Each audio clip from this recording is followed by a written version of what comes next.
downcast face with sweat. I'm really exhausted. Concerns grow over Coco, Gauff's intense schedule and well-being.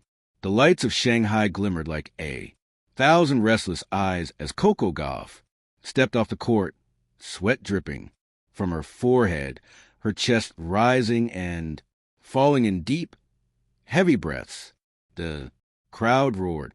She had just sealed another hard-fought victory, a 3-hour battle that pushed her body to its limits. Yet when the match ended, her celebration was subdued. No wide smile, no triumphant shout, just a quiet exhale and a blank stare at the sky above the arena as she walked toward her bench. She whispered something under her breath, words caught faintly by a courtside microphone. I'm really exhausted. That single sentence, soft, honest, human, would ripple across the sports world in the days that followed. Because for the first time, Coco Gauff, the unstoppable, unshakable 21-year-old phenom who carried the future American tennis on her shoulders, sounded tired. The weight of greatness. Coco's rise to superstardom had been a marvel. From her breakout victory over Venus Williams at Wimbledon as a 15-year-old to becoming a Grand Slam champion before 20, she had lived a lifetime in just a few years. Endorsements, interviews, sponsorships, global tours. Tennis was no longer just a sport. It was an empire orbiting around her. Yet, beneath the glamour, the magazine covers, the red carpets, the brand partnerships lay a reality, often unseen. Endless flights, sleepless nights, and the mental fatigue that comes with being expected to inspire the world every single day. Her team called, her schedule demanding, her fans called it relentless. But Coco herself during a late-night press conference called it something else entirely. It's a privilege, but it's heavy. Some days I wake up feeling like I've been running for years. Her voice trembled. Her eyes were tired. And for a fleeting moment, the world saw not a champion, but a young woman running out of air. The warning signs, Insa died or say the signs, had been there for weeks. During the Asian tour, Gauff played 5 tournaments in 7 weeks, a grueling schedule that even seasoned veterans might have avoided. Her coach, Brad Gilbert, noted subtle shifts in her focus, miscues during practice, slow reactions, and moments when she'd zone out during warm-ups. She's pushing herself harder than anyone, Gilbert admitted. But there's a line, and she's close to crossing it. Social media always watching began to notice, too. Fans posted clips of Gauff looking fatigued. Mid-match, her serve speed-dipping, her movement slightly sluggish. The narrative slowly changed from admiration to concern. Coco looks drained. One fan tweeted, she's giving everything, but at what cost? Another wrote, the human cost of heroism. In the sports world, exhaustion isn't new, but what made Gauff's case different is how early and how openly it had come. Unlike many stars who hide behind public relations walls, Coco's honesty became her shield.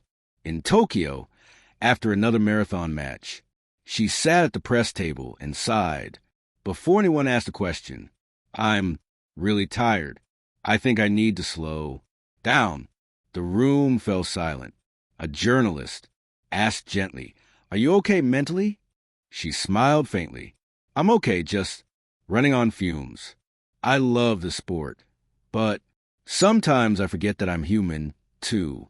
Those words hit hard across headlines, social media, and fan circles, because she had just said what so many athletes feel but rarely admit: the pressure behind the smile, the demands on Coco Gauff weren't just physical. She had become a global symbol, not just a tennis excellence, but a cultural pride, empowerment, and youth resilience. Every speech she gave, Every match she played carried weight beyond herself. She wasn't just competing, she was representing.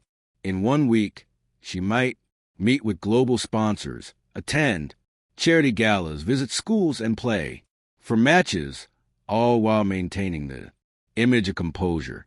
Her father, Coco Gauff, who has guided her career since childhood, confessed in an ESPN interview, "As a dad, I see her grind. Every day, I'm proud, but I worry she'd been going nonstop since she was 13. Sometimes I wish he'd take a break and just be Coco, the kid who loves music and TikTok, but the machine of modern sports rarely stop for rest." The social media storm. When Coco's "I'm exhausted" clip went viral, it unleashed a tidal wave of empathy and debate. Athletes across the world voiced support. Naomi Osaka tweeted, "Protect your pieces. The world can wait." LeBron James reposted the video with a caption, "Been there. Mental plus physical. Exhaustion is real. Rest is part of greatness." But alongside the compassion came criticism. Some pundits accused Gauff of complaining too soon or not tough enough to grind. One commentator said, "She's young. She should be able to handle it." That statement backfired, instantly sparking outrage. Fans flooded the comment section. "She's not a robot. This is how burnout starts. Let her breathe." The conversation turned into something larger, a cultural reckoning about how the sports industry consumes youth talent until it collapses. The cracks in the system. Behind the glitz of the WTA circuit lies an unspoken reality: the constant travel, media obligations, and emotional isolation of athletes who live out of suitcases. Coco's peers knew the toll.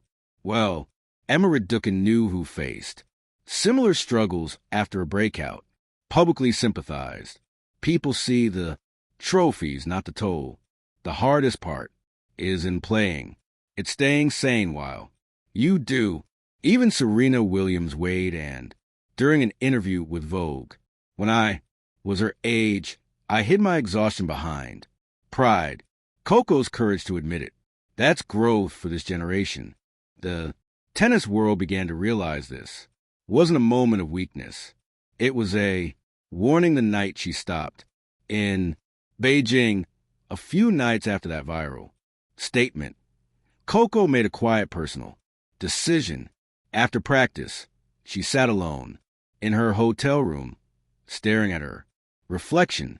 Her phone buzzed with notifications, interviews, appearances, sponsors, but she didn't answer the documentary moment. Months later, Netflix released Still Standing, the Coco Gauff story.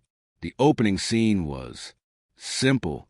Coco sitting by the ocean wind, brushing her curls, saying softly, "Everyone loves when you win, but few understand what it takes to stay standing." Critics called it a masterpiece of vulnerability. It wasn't about tennis. It was about balance, identity, and survival in a world that never sleeps. The legacy of rest. By the end of the season, Coco finished with one of her strongest records ever. Not because she played more, but because she played smarter. She looked happier, freer, more grounded. When asked what changed, she smiled and said, "I finally learned that being strong doesn't mean never resting. It means knowing when to." Her words were later engraved on a mural outside the Miami Open Stadium. Rest, reset, rise, epilogue, a quiet sunset. One evening after a final tournament of the year, Coco sat on the beach in Florida, watching the sun melt into the horizon. Her phone buzzed with messages from Serena, from fan, from journalists, but she didn't look. She just closed her eyes, breathed deeply, and whispered, "I'm still here," because sometimes the greatest victory isn't winning the next match. It's learning how to pause without losing yourself. Thank you for watching. Please don't forget to hit the subscribe button, like, and share.